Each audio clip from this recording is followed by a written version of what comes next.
নমস্কার, আমি ডক্টর রমেশ মণ্ডল। গতকাল একটা ভিডিও পাবলিশ করেছিলাম, সেটাতে হিট স্ট্রেস নিয়ে কথা বলা ছিল।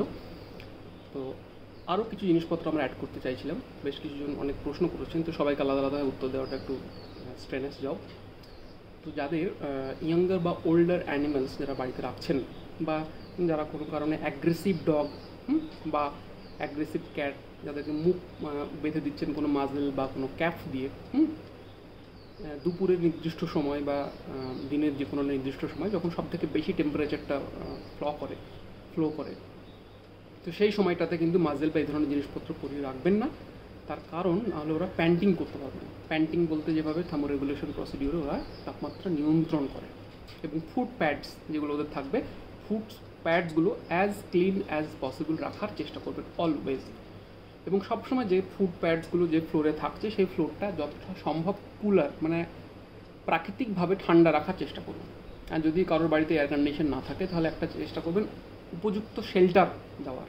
এবং যেমন গাছের ছায়ার নিচে কোনো যদি ঘর থাকে, বা আর একটা ঘরের পেছনে একটা ঘর থাকে, বা নিচে মানে নিচের তলায় কোনো ঘর থাকে, সেই সব জায়গাগুলো নির্দিষ্ট করতে পারেন। তাছাড়া উপযুক্ত হাওয়া চলাচল করে এই ঘর সব থেকে best, even better than air cooling বা এয়ার কন্ডিশনিং সিস্টেম। আর যাদের যেসব ব্রিড আর কি, স্পেশালি ব্র্যাকিওসেফালিক ব্রিড সম্পর্কে আমরা বিভিন্ন ভিডিওতে অনেক ডিটেলে কথা বলেছি। যারা দেখেননি তারা আমাদের পুরোনো ভিডিওতে দেখে নিতে পারেন। ব্র্যাকিওসেফালিক ব্রিডের সমস্যা হলো এদের ওয়ার্ম যদি বা কম্প্রেসড এয়ার যদি ন্যাজাল প্যাসেজ দিয়ে যায়, সেখানেও দুটোই সমস্যা, এবং দুটোতেই ওদের অ্যালার্জিক রিয়াকশান হতে পারে।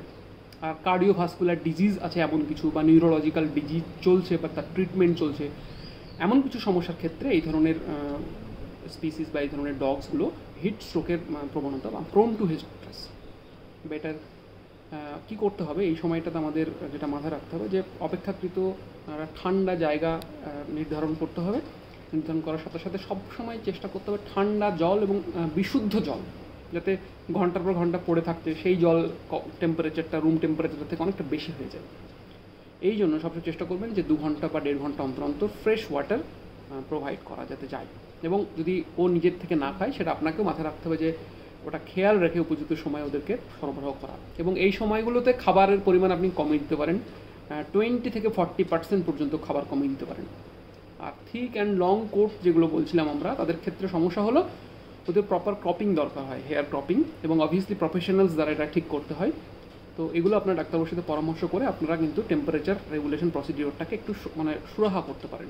এমন নয় যে, আরেকটা বিষয়, এই বিষয়ে আমার খুব বলা উচিত বলে মনে করছি, যেটা হলো যে যাদের লং হেয়ার কোটস, অনেকেই গিয়ে দেখি কোনো গ্রুমিং সেলুনে গিয়ে পুরো শেভ করে নিয়েছেন কমপ্লিটলি। মানে এটা প্রাণঘাতী হতে পারে একদম। তার কারণ ওর একটা লেয়ার থাকে যেটা ওদের শরীরে প্রোটেক্টিভ লেয়ার হিসেবে কাজ করে, মানে ফিজিক্যাল ব্যারিয়ার। এই জন্য কখনো ক্লিন শেভ কখনো করা যাবে না, মানে এই প্রসেসটা ডগসের জন্য অ্যাপ্লিকেবলই নয়। এই জন্য মাথায় রাখবেন, এটা কিন্তু করার আগে 100 বার ভেবে নেবেন এবং আপনার ডাক্তারবাবুর সাথে পরামর্শ করে তবেই করবেন।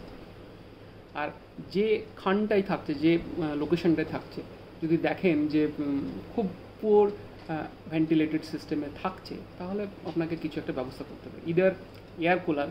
আর একটা মাথায় রাখতে হবে, যদি কোনো একটা ভেসেল টাইপের ধরুন ঘর, তাতে কোনো আউটলেট এবং ইনলেট কিচ্ছু নেই, সেই ঘরে যদি আপনি এয়ার কুলার চালান, সেখানে কিন্তু হিউমিডিটি রিলেটেড সমস্যা এবং ড্রাইনেস চলে আসবে।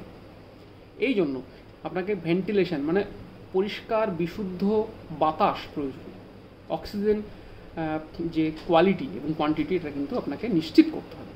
খুব খুব গুরুত্বপূর্ণ বিষয়।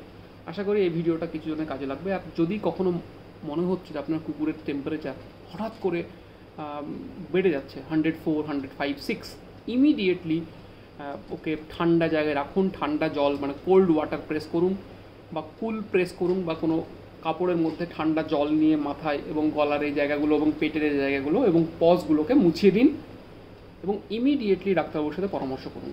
আবার কোনো যদি স্যালাইন বা ইঞ্জেকশন দিতে হয়, ইমিডিয়েটলি আপনার নিকটবর্তী যে ডাক্তারবাবু আছেন তার সাথে কন্ট্যাক্ট করুন, এবং তিনি যে সুরাহা বলবেন সেটাই বেস্ট। এবং এই জন্য কিছু মিনিমাম যেটা দরকার, সেটা হলো সবসময় ঠান্ডা জায়গা এবং ঠান্ডা আশ্রয় ওকে দেওয়া, এবং কখনো মাজেল পরিয়ে রাখবেন না ওই টাইমে। এমন কিছু করবেন যাতে ও নিজে থেকে এই ব্যাপারটাকে নিয়ন্ত্রণ করতে পারে। এটা কিন্তু খুব গুরুত্বপূর্ণ। নমস্কার, আমি সঙ্গে ছিলাম ডক্টর রমেশ মণ্ডল।